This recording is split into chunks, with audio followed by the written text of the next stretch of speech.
Welcome back to the Eat So Torn Kitchen. Today I have some blue crabs on the menu. We're going to steam some blue crabs a Merlin way to make that classic Merlin crab piece. It's going to be amazing. I'm going to walk y'all through everything. Now look, my crab is missing the claw, but listen, it's still amazing. Enough talking, we're going to go right into this recipe. Let's go. Now it's quite easy. Now for picking the crabs, make sure you pick live crabs. You want them feisty and you want them moving around. Do not pick dead crabs. Alright, that's very important. Now once you pick your live crabs, remember they need to be feisty and alive. You want to go ahead and rinse them off. It's very important. They're coming from the store, you don't know where they've been at, so you do want to make sure you rinse them off thoroughly before you steam your crabs. Alright.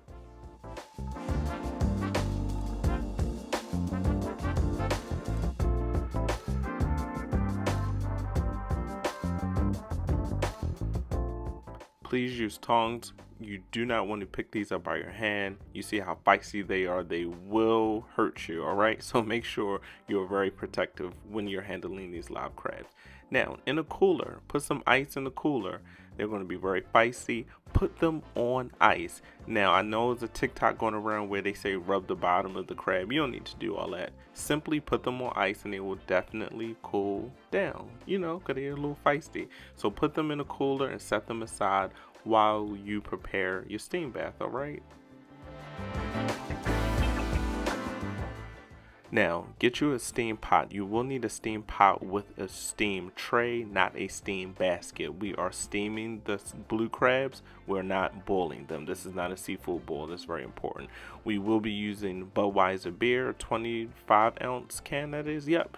To steam the crabs. We're not using no water, folks. We're using straight up beer. This is going to give it so much flavor. Ooh, and it's going to be so amazing. So go ahead and put your beer cans in there. I'm using two 25-ounce cans of beer for this.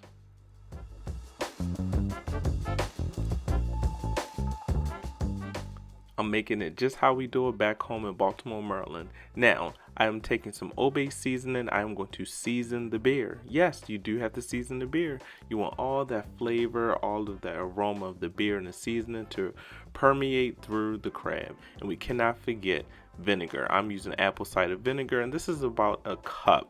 Now, you will need to adjust this depending on how much you're making and how large your steam pot is, all right? Now set that to high heat and bring it to a rolling boil, alright? It's not going to take too long, about 10 minutes or so, bring it to a rolling boil. Once it comes to a rolling boil, it should look just like that.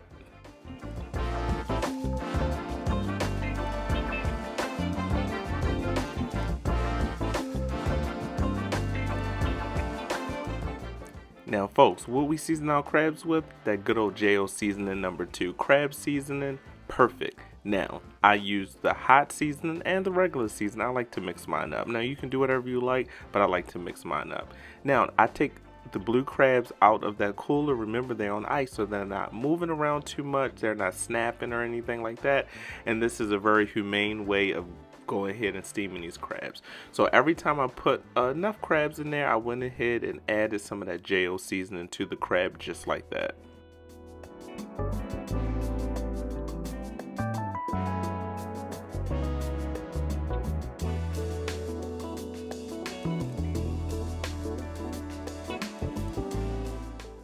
And I like to arrange them from the outside in so that way I can fit enough in there. Now, as you can see, I'm adding more seasoning on top. So every time you add some new crabs in there, you want to make sure you season the top. It's very important.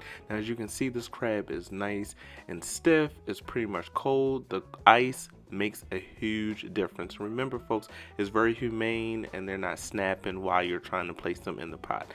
Now once you have all your crabs in there, make sure you season it again with that good old JO seasoning. It may look like a lot of seasoning, but I'm telling you it's not a lot and it's not too salty. Now folks, if I didn't mention it before, all of the ingredients will be in the description for you to follow. Now I have some sweet corn, some sweet yellow corn that is, and I'm going to add that right into the pot so that can steam along with the crabs. Now, if you made it this far in the video, don't forget to hit that like button and subscribe button, but also add a crab and a corn emoji in the comments so I know you're still here with me. I'll allow that corn and the crabs to steam for 20 minutes on that high heat.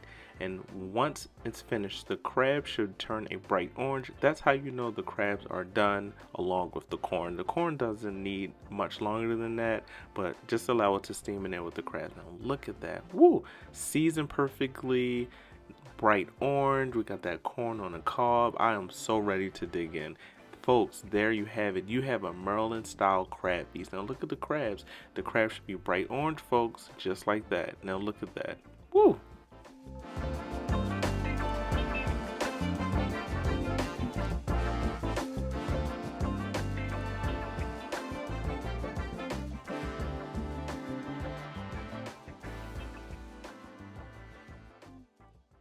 Now, there's many ways to crack open a Maryland steamed blue crab, but I'm going to show you how I do it. I turn the crab over on its back and I open up the crab by its flap. I rip the flap off and I take the shell off the top of the crab. Now that orange stuff, we call it curds, but it's not as a delicacy. It tastes really, really good. Now the gills on the right and left, we take those off just like that, and then we take the mess out of the cavity. Now we don't call that mess, we call it good mess. Now I crack the crab open into two. You see the yellow stuff, we call that mustard, along with the curd. It's a delicacy, don't knock it until you try it. I crack open the crab to obtain that lump white meat. Now look at that. That's what you call a Maryland blue crab, steamed blue crab. The meat is so delicate and it's so flavorful. Now folks, if you're a dipper like myself, go ahead and grab you some butter with some seasoning. Not too much. We're going to go ahead and melt that all together, and I have it right on the screen for you. See it? Now go ahead and take that butter mixture, dip your crab claws in there with the meat, top tier. Now folks, I have my crab is missing a claw, but let me know what you think about this recipe in the comments below. I appreciate all the feedback and I try to respond to all the comments. This is Eats with Twan, and I'll see you guys in the next recipe video.